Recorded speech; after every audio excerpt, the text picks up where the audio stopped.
അയ്യ നിന്നുടെ മെയ്യാസകലം നെയ്യാടുന്നതു കാണാനായി കലിയുഗ വരദ കരിമലവാസ പുണ്യം തേടി വരുന്നു ഞാൻ.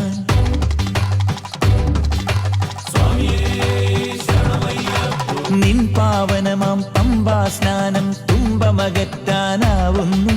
ശബരിഗിരീശ ശരണം തരണേ ജന്മം സാർത്ഥകമാകാനായി. മിഴിനീരിൽ ഇന്നു ചിറമുങ്ങുമ്പോൾ തുണയായി വേണമങ്ങൊന്ന്. മിഴിനീരിൽ ഇന്നു ചിറമുങ്ങുമ്പോൾ തുണയായി വേണമങ്ങൊന്ന്. അറിയാത്ത വീതിയിലുഴലുമ്പോൾ മുറിവേറ്റു പാദം നോവുന്നു. അയ്യ നിന്നുടെ മെയ്യാസകലം നെയ്യാടുന്നതു കാണാനായി കലിയുഗ വരദ കരിമലവാസ പുണ്യം തേടി വരുന്നു ഞാൻ.